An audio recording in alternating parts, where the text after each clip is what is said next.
O clero vestia vestidos escuros e compridos de lã, com capas igualmente escuras e compridas. As classes dominantes no Império Bizantino vestiam túnicas e mantos enfeitados. Alguns tecidos eram feitos com fios de ouro e certas roupas eram enfeitadas com... No início, os homens vestiam-se com muitas roupas sobrepostas, algumas delas com enchimento pesado.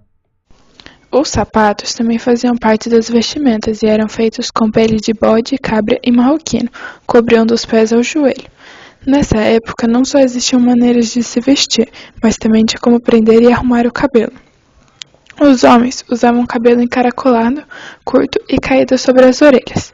Já as mulheres tinham que seguir uma regra que dizia que os cabelos deveriam ser longos. Havia também uma simbologia relacionada com a maneira que o cabelo se encontrava. Para saber se a mulher era casada, bastava olhar se eles estavam presos, e quando se encontravam soltos, representavam que a mulher era uma donzela pura e fértil. Geralmente, usava-se um penteado com cabelo dividido ao meio, com tranças, e elas adquiriam volume com apliques feitos de cabelos de defuntos. Já os homens honravam os penteados curtos e aparados, e o uso da barba passou a ser mais frequente.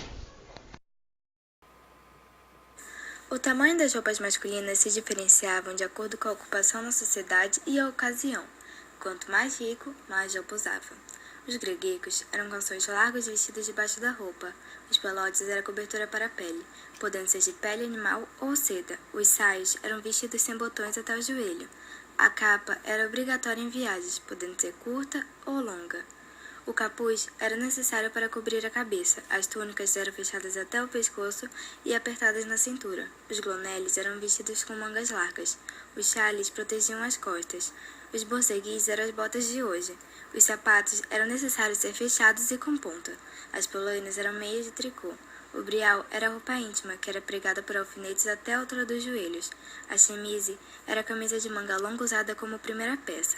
Os ricos adornavam suas chemises com fios de ouros para glorificar a nobreza. Uma curiosidade era que os católicos admitiam a moda dos decotes, mas castigavam os vestidos curtos, pois os pés e mais ainda as panturrilhas tinham mais poderes eróticos do que os seios. As mulheres usavam roupas geralmente cortadas e costuradas para ficar justas acima da cintura, e vestidos com decotes quadrados e baixos, e saias rodadas com anáguas. Ao decorrer do tempo, as mulheres começaram a usar chapéus cônicos e altos, chamados de renes. Alguns tinham um véu. As mulheres usavam vasquinha, que era um vestido justo, com pequenos decotes e ornamentados com joias de ouro na cintura, sempre longos. Elas também usavam um casaquinho, que se chamava sobreveste, que eram com ou sem mangas, podendo ser lisos, bordados, de várias ou uma cor só.